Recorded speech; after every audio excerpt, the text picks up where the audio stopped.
बिहार एक ऐसा जगह है जहां छोटी और बड़ी पार्टियां जाति पर निर्भर करती हैं। इसलिए राज्य के नेता अपने वोट बैंक को बरकरार रखने के लिए हमेशा सही परिस्थिति और समय की तलाश में रहते हैं। उनमें से कुछ इसका इस्तेमाल अपनी स्थिति मजबूत करने के लिए कर रहे हैं, जबकि कई राजनीतिक दल इसका इस्तेमाल अपने विरोधियों को नुकसान पहुंचाने के लिए कर रहे हैं। लालू प्रसाद यादव के नेतृत्व वाली राजद के पास मुसलमानों और यादवों का एक बड़ा वोट बैंक है। नीतीश कुमार की जदयू के पास लौ कुश का समीकरण है, जबकि बिहार में भाजपा के पास उच्च जातियों और बनिया का मुख्य वोट बैंक है। वोट बैंक की राजनीति का ताजा मामला राजद के राज्यसभा सांसद मनोज झा की एक कविता से शुरू हुआ है। बाहुबली से नेता बने आनंद मोहन ने इसे ठाकुरों की शान से जोड़ दिया है।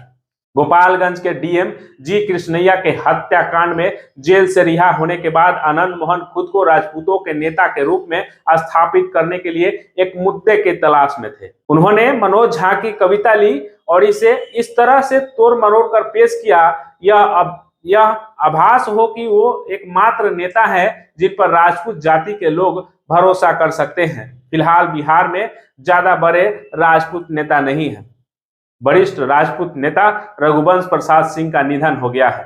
बाहुबली नेता प्रभुनाथ सिंह को हत्या के एक मामले में सजा हो गई है और वो जेल में सजा काट रहे हैं। राजीव प्रताप रूढ़ी और जनार्दन सिंह सिग्रीवाल जैसे बीजेपी के नेता को किनारे लगा दिया गया है। जगदानंद सिंह अपनी राजनीतिक विरासत अपने बेटे सुधाकर सिंह को सौंप दिए हैं।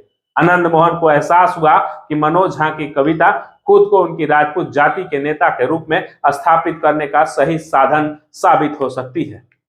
संसद के विशेष सत्र के दौरान मनोज झा ने ठाकुर का कुआं नाम की कविता का जिक्र किया था। उल्लेख करने के 5 दिन बाद आनंद मोहन के बेटे ने इसे मुद्दा बना दिया, लेकिन असली कारण तो वो शर्मिंदगी थी जो आनंद मोहन को कुछ दिन पहले बिहार की पूर्व मुख्यमंत्री राबड़ी देवी के आवास पर झेलनी पड़ी थी। आनंद मोहन राबड़ी देवी के आवास के गेट के बाहर 10 मिनट तक इंतजार करते रहे, लेकिन लालू प्रसाद ने कथित तौर पर उनका स्वागत करने से इनकार कर दिया। हालांकि बाद में राजद ने सफाई दी कि लालू प्रसाद ने गेट पर मौजूद अधिकारियों को उन्हें अंदर लाने का संदेश दिया, लेकिन तब तक आनंद मोहन वहां से निकल चुके थे। आनंद मोहन अपनी पत्नी लवली आनंद के लिए शिवहर, सहरसा, वैशाली या आरा लोकसभा सीट से टिकट चाहते हैं।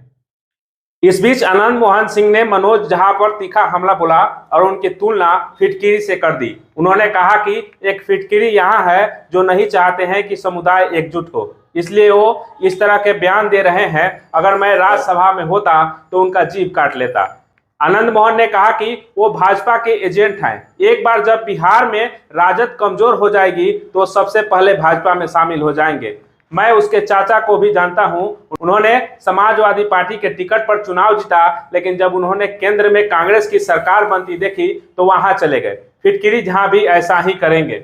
आनंद मोहन के इस रुख के बाद राघवेंद्र प्रताप सिंह, नीरज कुमार बबलू और संजय सिंह जैसे वरिष्ठ बीजेपी नेताओं ने एक कदम आगे बढ़कर मनोज झा को चेतावनी दी।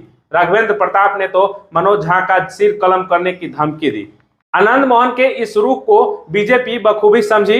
भागवा ब्रिगेड को पता था कि अगर आनंद मोहन ने खुद को राजपूत नेता के रूप में स्थापित किया तो पार्टी का एक बड़ा वोट बैंक उनसे छीन लिया जाएगा। इसलिए भाजपा नेता अपने उच्च जाति के वोट बैंक को बरकरार रखने की पूरी कोशिश में जुट गए हैं। राजद और आनंद मोहन भाजपा के निशाने पर हैं, लेकिन लंबे समय तक इस विवाद का असर लालू प्रसाद की पार्टी पर नहीं पड़ेगा। उनके बेटे तेजस्वी यादव भले ही A to Z की बात करे, लेकिन ऊंची जातियां राजद के साथ नहीं जाएंगी और लालू प्रसाद इस बात से अच्छी तरह से वाकिफ है। लालू प्रसाद ने मनोज झा का बचाव करते हुए कहा कि उन्होंने किसी जाति या समुदाय को ठेस पहुंचाने के लिए गलत बयान नहीं दिया है।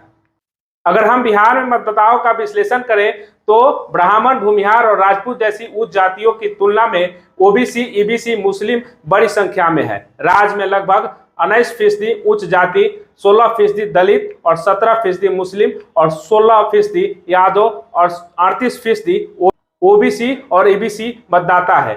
राजनीतिक नेता दावा कर रहे हैं कि जाति आधारित सर्वेक्षण भाजपा की तुलना में राजद, जदयू, वाम दलों और कांग्रेस के लिए समान रूप से फायदेमंद होगा। जातियों की वास्तविक संख्या सार्वजनिक होने के बाद राजद, जदयू, वामपंथी दलों और कांग्रेस जैसी पार्टियां के लिए ओबीसी, ईबीसी, दलित, यादव और अल्पसंख्यकों के मतदाताओं को मानना आसान हो जाएगा, जो बिहार में ऊंची जातियों की तुलना में बड़ी संख्या में है। अगर भाजपा इन जातियों को उम्मीदवारों के लिए टिकट देती है तो मतदाताओं के मन में विश्वास की कमी होगी, तब उन्हें बीजेपी से ज्यादा भरोसा राजद, जदयू, लेफ्ट और कांग्रेस के उम्मीदवारों पर होगा। 2020 के चुनाव के बाद बिहार में 243 विधानसभा सीटें हैं और 52 विधायक यादव जाति के हैं। यादव को राजद का मुख्य मतदाता माना जाता है। पार्टी के पास अधिकतम 35 विधायक है। कांग्रेस के 1, सीपीएम के 1, सीपीआई एमएल के 2, बीजेपी के 7, जेडीयू के 5 और वीआईपी का 1 विधायक यादव से है।